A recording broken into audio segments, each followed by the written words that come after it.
Assalamualaikum warahmatullahi wabarakatuh. Sebelumnya, saya mengucapkan terima kasih kepada Bapak Ahmad Syukron selaku dosen pengampu mata kuliah yang sudah memberikan kesempatan kepada kelompok kami untuk membuat video presentasi. Kami ucapkan terima kasih juga kepada teman-teman yang sudah bersedia menonton video presentasi kami ini. Saya, Deka Nabilah dari 2008, selaku moderator dalam presentasi kelompok 1 kali ini yang akan membahas mengenai konsep analisis kesalahan berbahasa. Saya tidak sendiri. Di sini saya ditemani oleh rekan-rekan saya. Yang pertama ada Intan Pusrifatul Humariah dengan 2006. Yang kedua ada Eka Puspita Wardani dengan 2010. Dan yang terakhir ada Sukitra Risa Paluti dengan 2018. Baik, dipersilahkan kepada presentator pertama.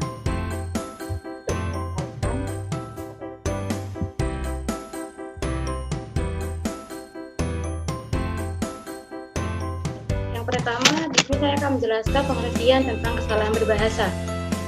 Menurut Dulay 1982 dalam Carigan 1988 halaman 272 menjelaskan bahwa kesalahan merupakan bagian komposisi yang tidak sesuai berdasarkan normal baku.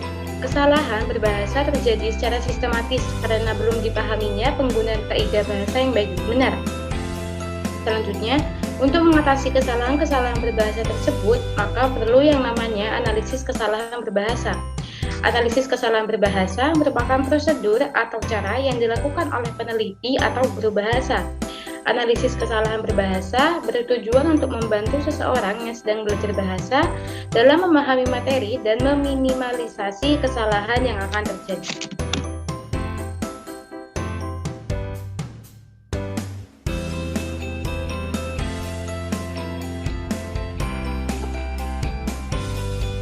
Dan selanjutnya ada kategori kesalahan berbahasa.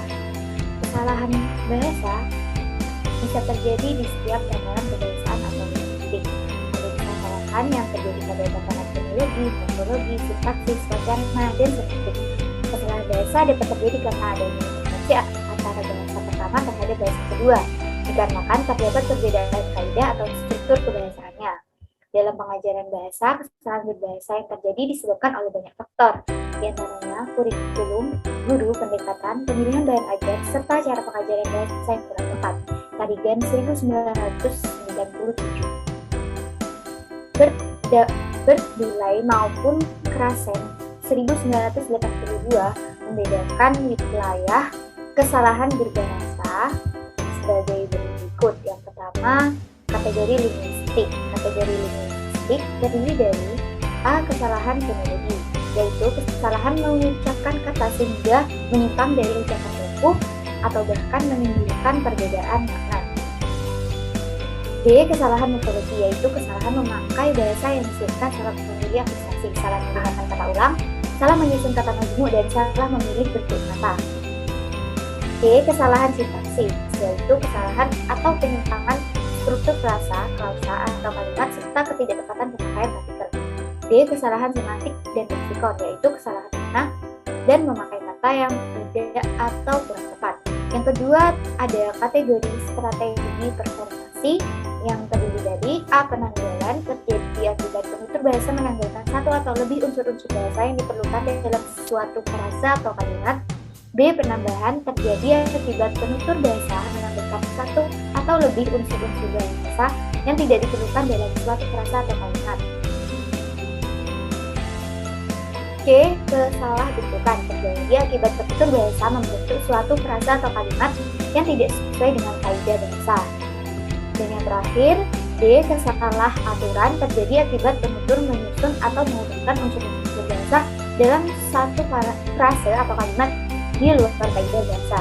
Yang ketiga ada kategori komparatif yang terdiri dari A. Kesalahan interlingual, yakni kesalahan akibat dari pengaruh bahasa pertama terhadap bahasa kedua. B. Kesalahan intralingual, yakni kesalahan akibat perkembangan bersumber dari pengaruh bahasa kedua yang belum memadai. C. Kesalahan ambigu, yakni kesalahan berbahasa yang diakibatkan oleh interlingual dan intralingual. D. Kesalahan unik, yakni kesalahan bahasa yang tidak dapat dideskripsikan. Kemudian yang terakhir ada efek komunikasi, terdiri dari A. Kesalahan lokal, yaitu kesalahan konstruksi kalimat yang dihilangkan salah satu unsurnya sehingga mengakibatkan proses komunikasi terganggu.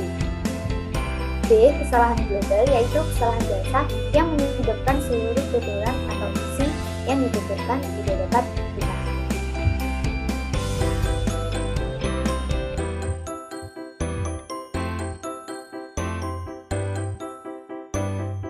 Baik, untuk selanjutnya yaitu sumber kesalahan berbahasa. Nah, sumber kesalahan berbahasa ini berasal dari penyimpangan-penyimpangan di mana bahasa yang diucapkan oleh penutur, khususnya anak atau siswa dalam pendidikan dan juga pemerolehan bahasa. Apabila sumber kesalahan berbahasa ini dideskripsikan secara rinci, maka ada 4 sumber kesalahan berbahasa yang dapat dibagi menjadi fonologi, morfologi, sintaksis, dan juga semantik. Nah, adapun pembagian dari analisis kesalahan berbahasa dalam tataran fonologi itu antara lain ada fonem, diftong, kluster, pemenggalan kata, dan juga dan lain-lain. Kemudian untuk tataran morfologi dibagi menjadi salah penentuan bentuk asal.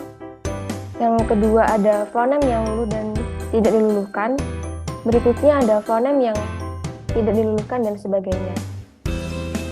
Yang ketiga, sumber kesalahan berbahasa dalam tataran sintaksis itu dibagi antara lain kalimat tidak efektif, kalimat tidak logis, kalimat rancu, dan kalimat ambigu. Dan yang terakhir, sumber kesalahan berbahasa dalam tataran semantik antara lain gejala hiperkorek, gejala pleonasme, pembentukan ambiguitas, pemilihan dan lain sebagainya.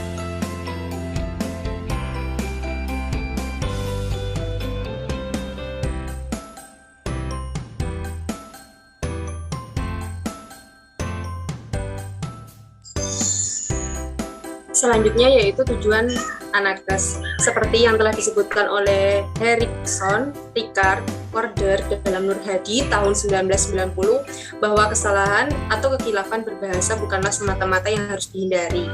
Namun fenomena tersebut dapat dipelajari. Dan oleh sebab itu, analisis kesalahan berbahasa mempunyai tujuan yang sangat mulia. Tujuan tersebut antara lain yang pertama, sebagai umpan balik atau feedback bagi guru dalam menentukan tujuan, bahan ajar, prosedur pengajaran, dan penilaian yang sudah dilaksanakannya. Yang kedua, sebagai bukti bagi peneliti dalam melakukan penelitian untuk mengetahui anak atau siswa dalam memperoleh dan mempelajari bahasa. Yang ketiga, sebagai input atau masukan penentuan sumber atau tataran unsur-unsur kesalahan berbahasa pada anak atau siswa dalam proses pemerolehan serta pembelajaran bahasa pada bahasa kedua atau yang disebut dengan B2. Terima kasih.